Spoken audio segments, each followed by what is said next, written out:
Ladies and gentlemen, welcome to the graveyard.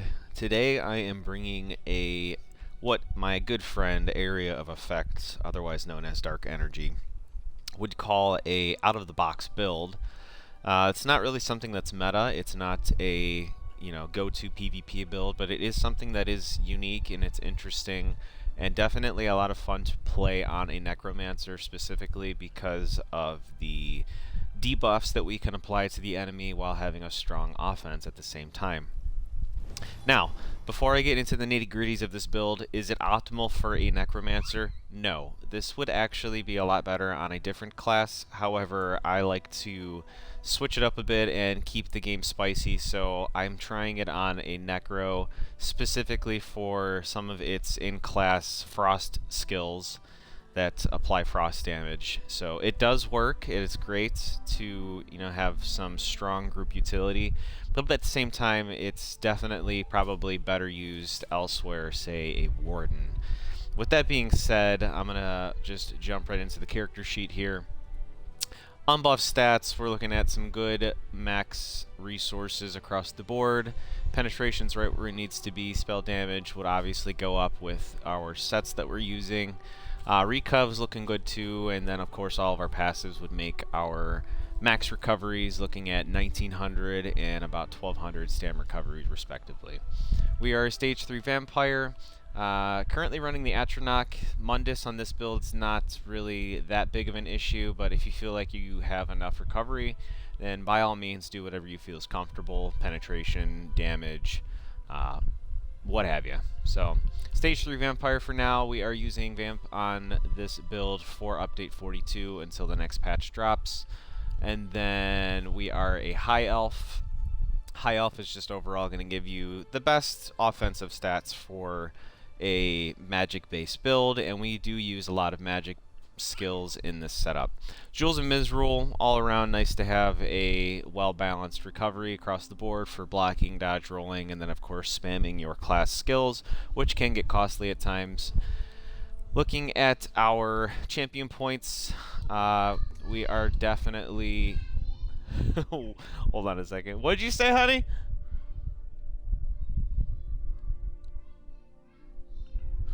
Okay.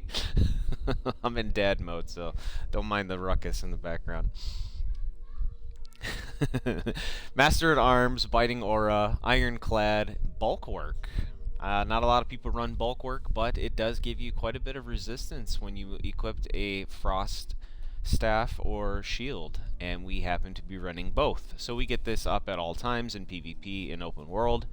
Looking at the red tree, we are Survival Instincts, Pain's Refuge, Sustained by Suffering, and Fortified. Every bit of armor counts, but you don't necessarily need to have this if you feel like you have enough armor with our Resistant Flesh. By all means, give yourself some extra health with Boundless Vitality. I run Survival Instincts because our core combat skills involve blocking. Since we do have a Frost Staff equipped, blocking uses magic, and it's going to reduce that cost by a lot.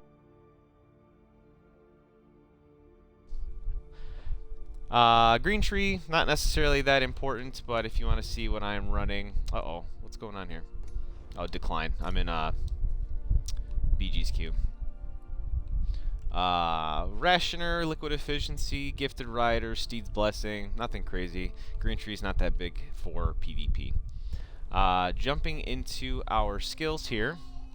We are running Mystic Siphon. Mystic Siphon's a great skill. A lot of people don't really understand how Mystic Siphon works because, it's obviously a location sticky dot.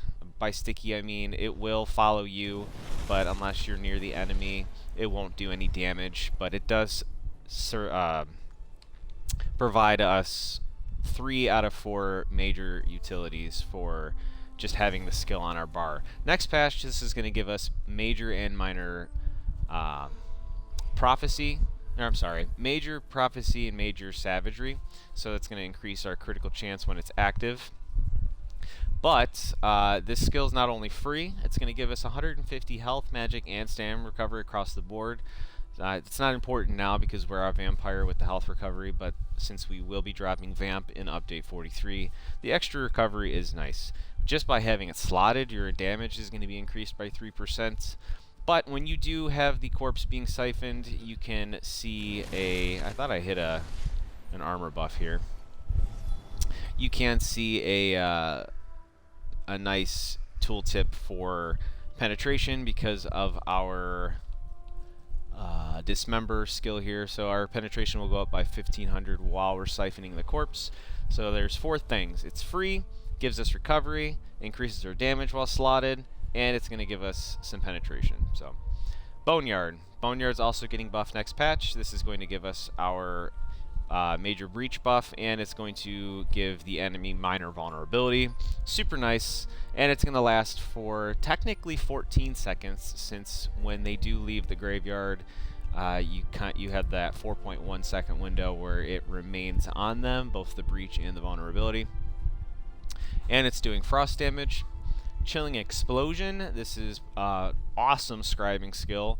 This is going to do a burst explosion of frost damage while inflicting the enemies with burning, chilled, and concussion. And it's also going to give us our major sorcery buff, so we don't have to use pots. We can use tripods for more recovery. Nice thing about this skill is you're inflicting all enemies with burning, chilled, and concussion. So it's not just a single target skill. This is an area effect skill, doing massive amounts of damage in one giant 10 meter radius. But it's also going to hit everyone with those 3 status effects. I'll explain why chilled status effect is very important. Frost Reach. Frost Reaches are going to be our spammable. This does great upfront damage. It's also going to provide us a little dot. And then each enemy hit's going to be afflicted with the chilled status effect. Chilled causes brittle, minor brittle. Minor brittle is going to cause the enemies to take extra critical damage, and that's very important because we have all kinds of ways of applying brittle, and brittle will be important for our first 5-piece set. Blighted Blast Bones, bread and butter, doing disease damage and inflicting the enemy with major and minor defile. Glacial Colossus, another area of frost damage, just demolishing enemies and giving major vulnerability, which is awesome because the enemies will take 10% extra damage in an area, not just single target. Massive amounts of frost damage, massive amounts of area of effect damage, and massive amounts of disease damage because of the way Blighted Blast Bones works. So decreasing the enemy's healing done while inflicting with a bunch of frost effects. So what could it possibly be? We'll see in a second. Deaden Pain, major protection buff. Resistant Flesh, our burst heal. Resolving Vigor, Summoner's Armor, Spirit Guardian, and Ravenous Goliath. This will obviously go away next patch because Summoner's Armor is going to give us the minor resolve, which is nice, so we can slot this for, say, Hexproof or Mortal Coil, what have you. And then this is kind of like our oh shit button, just in case we're getting really pressured down and we need just a second to breathe, get some resources back with some heavy attacks, and do a little bit of healing. So, without Vampire, we have a 10% here, 10% here, and we'll already be stronger damage mitigation than most people running Vampire next patch. And we don't even need the Vamp anymore. So our skills are going to cost less, we're going to take less amount of fire damage, and overall better improving the outlook of the class. If you hear my daughter, she's currently teething, so sorry about that. Alright, let's jump into the gear, which everybody's excited to see. First thing, Master's Perfected Ice Staff. This is going to be a great damage window for 4 seconds, giving us 703 weapon and spell damage, as you can see, and it's reducing the cost of our Destructive Touch by 10%. With that being said, Reach on a Frost Staff does spammable damage. So you can see that we're already having a 7k tooltip, pretty much 7k, before any of our buffs here. So I'll just throw on a pot so you can see with our major sorcery up, we're doing 77 frost damage and the 12,000 over 20 seconds. So before even any of our other buffs go into effect. This is already doing great spammable damage, and it's going to be proccing the 600 weapon and spell damage from our staff. So lots of damage to go on here. And then you can choose whatever poison you want. The enchant I kind of just forgot to mess with, but if you wanted to put, say, whatever you're feeling, it doesn't matter. Nobility and Decay on the back bar. Nobility and Decay is going to serve a purpose for increased damage mitigation, putting us back at that 30% like vampires are currently in Update 42. Update 43, we're going to remain having 30%, if not more, technically 35, because you have 12% damage taken here, reduced damage taken here. You have the 10% from the Ghost, you have the 10% from Dead and Pain, and then you have the 3% just by having it slotted. So 35% damage mitigation without Vampire next patch. We are going to be a lot tankier because of the decrease in flame damage and Fighter's Guild damage. Whoa!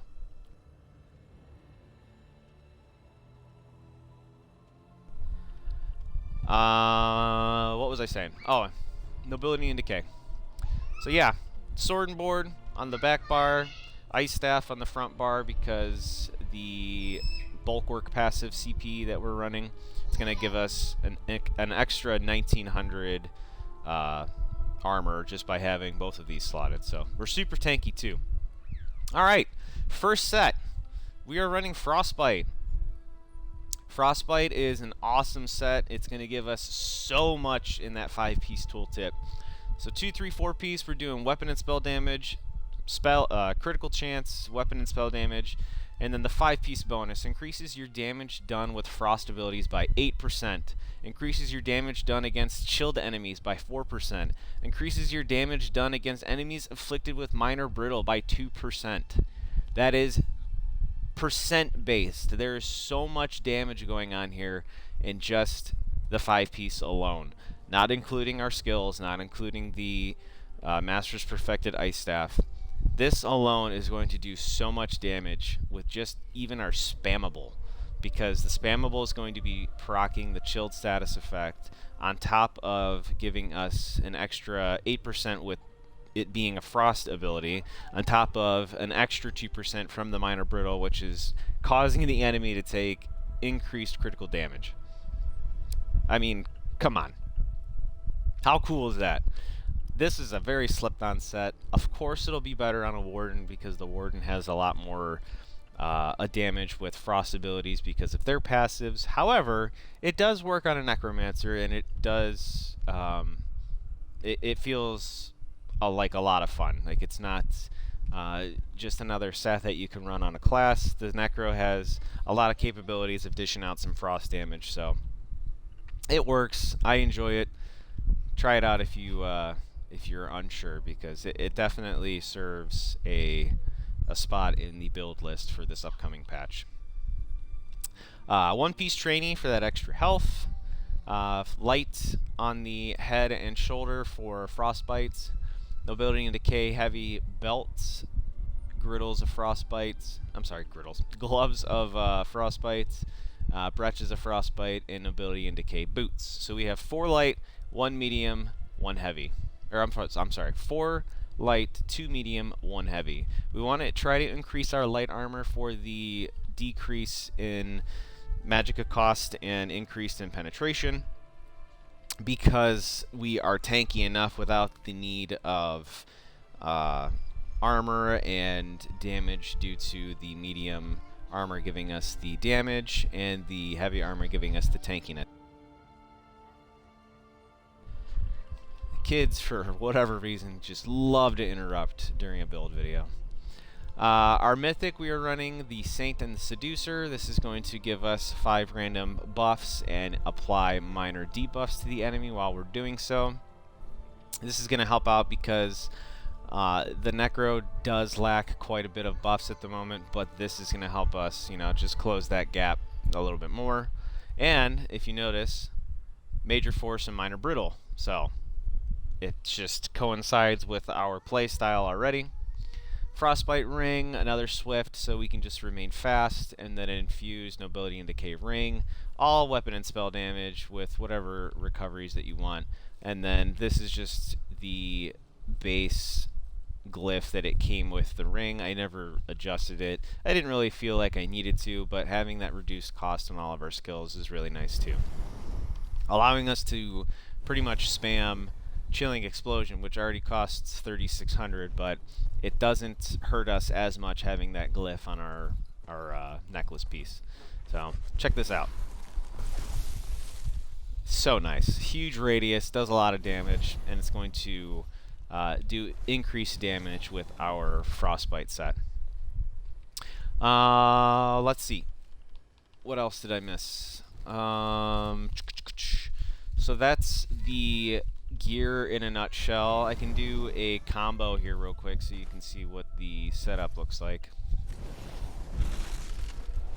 Man, these kids just know how to ruin a build video.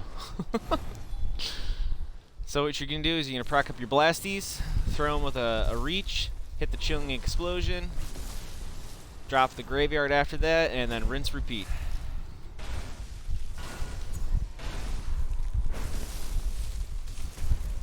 Huge utility. So just off a little dummy, we're doing 20k DPS. And yeah, like, what happens, Avid, when the enemies are moving around and they're so fast you can't hit them with that 2-second delay? It actually isn't really that bad because you can plan where the enemies are going to run, especially in Battlegrounds. The Necro has some great ground-based AoEs already, so it's not that big of a deal. Say an enemy is dodge rolling, zipping that way. Place this on the ground while they're running into the graveyard, and then you can just spam all of your skills, and they're going to get hit with that frost damage over time from your spammable too. There's so much damage that the players running around and trying to get away from you cannot escape the damage over time that you're applying to. Because of that major brittle and the extra 8% frost damage that you're doing, the minor brittle that you're providing, it's your frost damage over time abilities are going to click on them, and it's not going to affect however fast they are. It's not going to matter how fast they are because they're taking all of that incoming damage as a dot as well. So this is just more of like setting up your burst. You don't have to keep spamming it, but it definitely will hit them with their status effects and giving you your major sorcery buff. And then you can spam your graveyard all you want because it doesn't cost that much. They're going to have the 4-second sticky dot on top of them too. And then when everybody's balled up on, like, say, Capture the Relic or Chaos Ball, or even in Team Deathmatch, you know how everybody's just basically secluded in one spot. You can time your burst from a distance, hit them with your blasties, come on in with your clench, and then hit that.